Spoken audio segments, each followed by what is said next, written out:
آج ہم دکھ پاتے ہیں مگر اپنی حسرتوں کے مطابق۔ آج ہم برے کام کر کے دکھ پاتے ہیں اور ہم کہتے ہیں کہ ہم مسیح کے لوگ ہیں۔ مسیح نے کہا کہ ہمارے اوپر دکھ آئیں گے۔ مسیح نے ان دکھوں کے بارے میں نہیں کہا کہ تم کسی کے ساتھ جھوٹ بولو یا کسی کو فریب دو یا کسی کو دھوکہ دے دو اور کسی کے ذات حرام کاری یا زناکاری کرو اور تم دکھ پاؤ تو یہ خدا نے دکھ کہا ہے۔ خدا نے کہا ہے اگر تم میری ایونجلزم کرتے ہو، میرے کلام کو دنیا کی انتہا تک پہنچاتے ہو تو لوگ اس میں تمہیں دکھ دے تو وہ تمہارا اجر ہے اس میں۔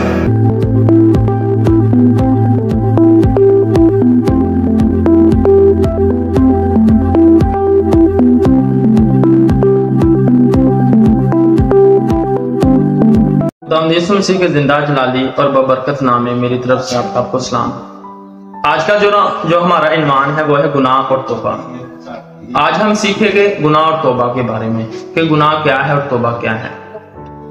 گناہ وہ ہے جب ہم گناہ کرتے ہیں تو ہم خدا سے دور ہو جاتے ہیں، اور توبہ وہ ہے جب ہم کرتے ہیں تو خدا سے مل جاتے ہیں۔ ہم دیکھیں گے کہ کن کن لوگوں نے گناہ کیا اور وہ خدا سے دور ہو گئے، اور کنہوں نے توبہ کی اور وہ خدا کے ساتھ ملے رہے۔ میرے عزیز بہنوں اور بھائیوں، خداوند کے پاک کلام میں سے پیدائش کی کتاب اس کا 2 باب اور اس کی 15 آیت سے لے کر 17 آیات تک، اور خداوند خدا نے آدم کو لے کر باغ عدن میں رکھا کہ اس کی باغبانی اور نگہبانی کرے، اور خداوند خدا نے آدم کو حکم دیا اور کہا کہ تو باغ کے ہر درخت کا پھل بے روک ٹوک کھا سکتا ہے، لیکن نیک و بد کی پہچان کے درخت کا کبھی نہ کھانا، کیونکہ جس روز تو نے اس میں سے کھایا تو مرا۔ ہم اس میں سیکھتے ہیں کہ خداوند خدا نے آدم اور حوا کو بہت اچھا بنایا تھا۔ خداوند خدا نے آدم اور حوا کو اپنی صورت پر بنایا تھا۔ خدا نے ان کو باغ عدن میں رکھا، ان کو بہت زیادہ آرام تھا اس باغ عدن میں، پر خدا نے ان کو ایک ہدایت دی تھی۔ خدا نے ان کو ایک حکم دیا تھا کہ تو باغ عدن کے ہر درخت کا پھل کھانا، مگر باغ عدن کے درمیان میں جو درخت ہے اس کا پھل تو نہ کھانا، کیونکہ جس روز تو نے اس کو کھایا تو مرا۔ ہم دیکھتے ہیں کہ خدا ان کے پاس آتا تھا، باتیں کرتا تھا، اور خدا ان سے بہت محبت کرتا تھا، مگر جب انہوں نے حکم عدولی کی اور باغ عدن کے بیج کا درخت جو باغ کے بیج میں تھا درخت اس کا پھل کھایا تو وہ خدا سے دور ہو گئے۔ ہم دیکھیں گے کہ پہلا گناہ کہاں پر ہوا۔ پہلا گناہ آسمان پر ہوا جو کہ خدا کے فرشتہ لوسیفر نے کیا، اور دوسرا گناہ ہوا باغ عدن میں، اور تیسرا گناہ ہوا کاہن نے کیا، اور چوتھا گناہ جب ایسے ہی ہوتا گیا۔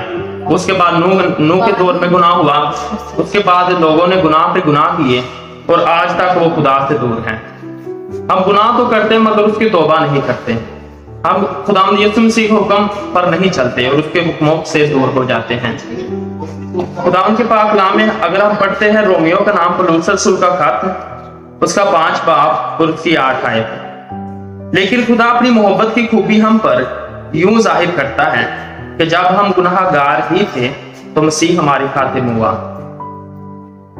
جب مسیح ہماری خاطر ہوا تھا اس وقت ہم زیادہ راست باز انسان نہیں، ہم گناہ گار تھے، پر مگر مسیح ہماری خاطر ہوا تھا، اور مسیح نے ہماری خاطر اپنی جان دی تھی، اور مسیح ہماری خاطر اس نے وہ لعنتی موت منظور کی جو ہمیں آنی تھی، مگر آج ہم اپنے گناہوں سے توبہ نہیں کرتے۔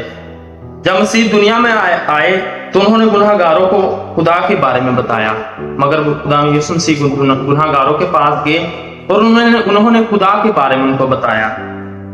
ہم دیکھتے ہیں رومیو کا نام پولس رسول کا خط اس کا 6 باب اور اس کی 15 آیت سے 16 آیت تک۔ بس کیا ہوا؟ کیا ہم اس لیے گناہ کریں کہ شریعت کے ماتحت نہیں بلکہ فضل کے ماتحت ہیں؟ ہرگز نہیں۔ اس میں پولس رسول کہتا کیا ہم اس لیے گناہ کریں کہ اب ہم پر شریعت لاگو نہیں ہوتی، ہم شریعت سے چھوٹ گئے ہیں؟ نہیں، آج ہم کہتے ہیں کہ فضل کا دور ہے۔ یسوع مسیح نے ہماری خاطر جان دی ہے، یسوع مسیح نے ہماری خاطر فدیہ دیا ہے، اور یسوع مسیح فضل کے دور میں آیا، اور یسوع مسیح نے ہمارے گناہوں کو معاف کیا اور ہم گناہ کرتے رہے۔ پولس رسول اس میں کہتا ہے کہ ہم شریعت کے ماتحت ہیں، ابھی بھی ہے۔ شریعت میں اگر ہم دیکھیں نا، جو گناہ کرتا تھا اس کو اسی وقت سزا مل جاتی تھی، مگر آج کے دور میں ایسا نہیں ہے، سزا ملتی ہے۔ فضل یہ نہیں کہتا کہ تم جھوٹ بولو، زناکاری کرو، حرام کاری کرو، تم تفرقے کرو، ٹھٹھا بازی کرو۔ فضل یہ نہیں کہتا۔ فضل خدا نے اپنے پاک روح کو بھیجا ہمارے بیچ میں، اور آج ہم کہتے ہیں کہ فضل کا دور ہے، ہم گناہ کرتے رہیں اور ہم بچ جائیں گے۔ ایسا نہیں میرے عزیزو۔ اگر ہم رومیو کے نام پولس رسول کا خط پڑھیں، اس کا 6 باب اور اس کی 23 آیت میں لکھا ہے گناہ کی مزدوری موت ہے۔ آج ہم کہتے ہیں کہ ہم نے گناہ کیا، ہم میں موت تو نہیں آئی، مگر ہم اس وقت روحانی طور پہ مر جاتے ہیں، ہم روحانی طور پہ خدا سے دور ہو جاتے ہیں اور ہمارا رشتہ وہ ٹوٹ جاتا ہے۔ یسوع مسیح نے وہ رشتہ بحال کرنے کے لیے یسوع مسیح دنیا میں آئے تاکہ جو رشتہ آدم سے ٹوٹ گیا تھا وہ بحال۔ آج ہم گناہ پہ گناہ کرتے ہیں۔ متی 3:2 میں لکھا ہے توبہ کرو کیونکہ آسمان کی بادشاہی نزدیک آ گئی ہے۔ آسمان کی بادشاہی کیا ہے؟ آسمان کی بادشاہی یہ ہے کہ جو بادشاہ آسمان پر بادشاہی کرتا ہے اور کرتا تھا، کرتا رہے گا، وہ آسمان سے زمین پر نیچے آ گیا بادشاہی کرنے کے لیے۔ آسمان کی خدا کی بادشاہی زمین پر آ گئی ہے، مگر ہم گناہ پہ گناہ کرتے ہیں، گناہ پہ گناہ کرتے ہیں اور ہم خدا کو بھول جاتے ہیں۔ آج ہم چرچز میں جاتے ہیں، ہمارے ہاتھوں میں بائبل کی جگہ پر موبائل فون ہوتے ہیں۔ کیا ہم کسی پاسپورٹ کے بغیر کسی ملک میں داخل ہو سکتے ہیں؟ نہیں۔ اسی طرح اگر ہمارے پاس چرچ جانے کے لیے پاسپورٹ یہ ہماری بائبل ہے، اگر یہ نہ ہو تو ہمیں چرچ جانے کا فائدہ۔ آج ہم چرچ جاتے ہیں اور اپنی حسرتوں کے لیے جاتے ہیں تاکہ ہمیں وہ بھی مل جائے، وہ بھی مل جائے، وہ بھی مل جائے۔ میرے عزیزو، متی کے انجیل کا 12 باب اس کی 43 آیت سے 45 آیت میں ایسا لکھا کہ جو انسان توبہ کر کے گناہ کرتا ہے اور اس کی توبہ کر لیتا ہے اور توبہ کر کے وہ پھر گناہ کرتا ہے، تو جو روح بدروح اس میں سے نکلی ہوتی ہے نا، تو وہ اور ساتوں کو لے کر اس کے بیچ میں آ جاتی ہے اور اس کا حال پہلے سے بھی بدتر ہو جاتا ہے۔ مثال 26:11 میں لکھا ہے جس طرح کتا اپنے اگلے ہوئے کو کھاتا ہے، اسی طرح احمق اپنی حماقت کو دباتا ہے۔ آج ہم توبہ کرتے ہیں پھر گناہ کرتے ہیں، توبہ کرتے ہیں پھر گناہ کرتے ہیں، توبہ کرتے ہیں پھر گناہ کرتے ہیں۔ آج ہم اس کتے کی مانند ہو گئے جو اپنی کیک کو اگل کر پھر کھاتا ہے۔ آج ہم یہ نہیں کرتے کہ توبہ ہم نے کی ہے اور پھر گناہ نہ کریں، ہم بار بار گناہ کرتے ہیں اور خدا کے جلال سے، خدا کی راست بازی سے اور خدا کے عزت پاک سے دور ہو جاتے ہیں۔ پہلا پطرس 2:20 میں لکھا ہے اس لیے کہ اگر تم نے گناہ کر کے مکے کھائے اور صبر کیا تو کون سا فخر ہے؟ ہاں، اگر نیکی کر کے دکھ پاتے اور صبر کرتے ہیں تو یہ خدا کے نزدیک پسندیدہ ہے۔ آج ہم دکھ پاتے ہیں مگر اپنی حسرتوں کے مطابق۔ آج ہم برے کام کر کے دکھ پاتے ہیں اور ہم کہتے ہیں کہ ہم مسیح کے لوگ ہیں، مسیح نے کہا کہ ہمارے اوپر دکھ آئیں گے۔ مسیح نے ان دکھوں کے بارے میں نہیں کہا کہ تم کسی کے ساتھ جھوٹ بولو یا کسی کو فریب دو یا کسی کو دھوکہ دے دو اور کسی کے ذات حرام کاری یا زناکاری کرو اور تم دکھ پاؤ، تو یہ خدا نے دکھ کہا ہے۔ خدا نے کہا ہے اگر تم میری ایونجلزم کرتے ہو، میرے کلام کو دنیا کی انتہا تک پہنچاتے ہو، تو لوگ اس میں تمہیں دکھ دے تو وہ تمہارا اجر ہے اس میں۔ آج ہم دکھ پاتے ہیں مگر دنیا کے طور پر بات پاتے ہیں۔ آج ہم دنیا کی حسرتوں میں پڑ جاتے ہیں اور کہتے ہیں کہ ہم مسیح کے لوگ ہیں۔ ہم جب دکھ پاتے ہیں تو ہم کہتے ہیں کہ مسیح نے کہا کہ میرے بیٹے بیٹیوں کو دکھ اٹھانا پڑے گا۔ اس مسیح نے ان دکھوں کے بارے میں نہیں کہا۔ یسوع مسیح نے کہا کہ تم مجھ سے جدا ہو کچھ نہیں کر سکتے۔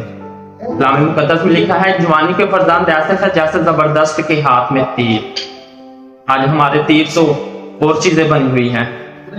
خدا نے کہا کہ جوانی کی خواہشوں سے بھاگ، آج ہم بھاگتے نہیں ہیں۔ آج ہم جوانی کی خواہشوں میں پڑ گئے ہیں اور خدا کو بھول گئے ہیں۔ اگر ہم یعقوب پہلا باب اس کی 15 آیت میں پڑھے تو پھر اس میں لکھا ہے پھر خواہش حاملہ ہو کر گناہ کو جنتی ہے اور گناہ جب بڑھ چکا تو موت پیدا کرتا ہے۔ اس میں لکھا ہے کہ جب ہم خواہش کرتے ہیں کہ ہمیں یہ مل جائے، ہمیں یہ مل جائے، ہمیں یہ لڑکا مل جائے یا ہمیں یہ لڑکی مل جائے، تو وہ خواہش ہوتی ہے ہماری، ہمیں یہ گاڑی مل جائے، ہمیں یہ مل جائے۔ جب ہم بری خواہشیں کرتے ہیں تو وہ خواہش جب حاملہ ہوتی تو ہمارے اندر گناہ کو جنم دیتی ہے اور گناہ جب بڑھ جاتا ہے تو ہم موت میں پڑ جاتے ہیں اور پھر کہتے ہیں کہ ہم مسیح ہو کر دکھ پا رہے ہیں۔ جب ہم دنیا کی خواہشوں میں پڑ جاتے ہیں، دنیا کی حسرتوں میں پڑ جاتے ہیں تو ہم دکھ پاتے ہیں۔ آج میرے عزیزو ہمیں ضرورت ہے کہ ہم خدا کی طرف پھریں۔ آج ہم بہت سے گناہ کرتے ہیں۔ اگر ہم بائبل نہیں پڑھتے گناہ کرتے ہیں، اگر ہم دعا نہیں کرتے گناہ کرتے ہیں، اگر ہم شکر گزاری نہیں کرتے گناہ کرتے ہیں، اگر ہم روزہ نہیں رکھتے گناہ کرتے ہیں۔